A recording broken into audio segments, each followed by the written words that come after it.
సువర్ణలత మేము చాలా చాలా ఏళ్ళ నుంచి మేము ఫ్రెండ్స్, మేము చాలా దగ్గర స్నేహితులం. చెన్నై వచ్చినప్పుడు మా ఇంట్లో ఉండేది, నేను తను కలిసి తిరిగేవాళ్ళం. అది డాన్స్ డ్రెస్ కోసం అని, డాన్స్ నగల కోసం అని తనతో క్లాస్కి వెళ్ళేదాన్ని, మేమంతా కలిసి తిరిగేవాళ్ళం అక్క చెల్లెలాగా. నేను నా రత్నపాప అంటుంది కానీ నాకు నిజంగా చెల్లి లాంటిది. మా అమ్మ మా పిన్నికి కూడా అంటే చాలా ఇష్టం. మా ఇంట్లో ఇంకో కూతురులా ఉండేది. ఇవాళ సువర్ణలత ఇంత బ్రహ్మాండంగా పిల్లల చేత నృత్యం చేయించిందంటే నాకు చెప్పలేనంత ఆనందంగా ఉంది. సువర్ణలత, మీ గురువులు నిన్ను పైనుంచి చూసి ఇవాళ ఆనందంగా నవ్వుతున్నారు, ఆశీర్వదిస్తున్నారు.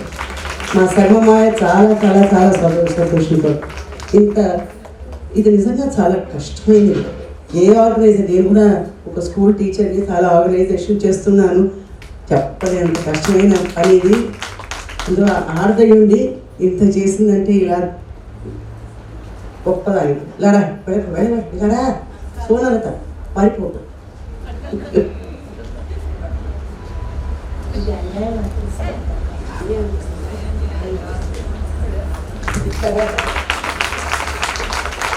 మా చెల్లి సువర్ణలత, గర్విస్తున్నాను. నువ్వు చేసిన ఈ నృత్యకళకి నువ్వు చేసిన ఇంత సేవ తప్పకుండా ఆశీర్వదిస్తున్నాను. నాకు చాలా మా కళాకృష్ణ గారు వీళ్ళంతా ఉన్నారు, వనజ గారు, ఇద్దరి పశుపతి వారు.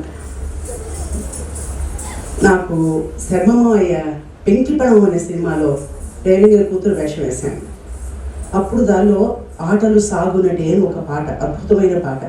దానికి శర్మమాయ కూచిపూడిలో నాకు భామ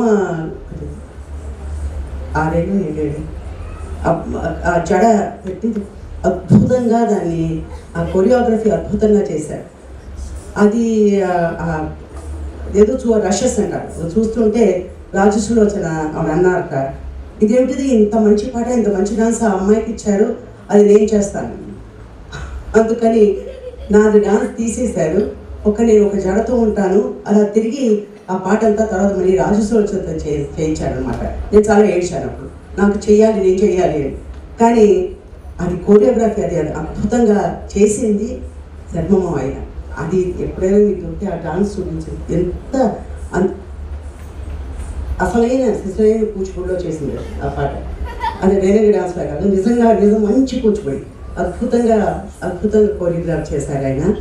అది ఆయన గొప్పతనం చెప్తున్నాను నేను.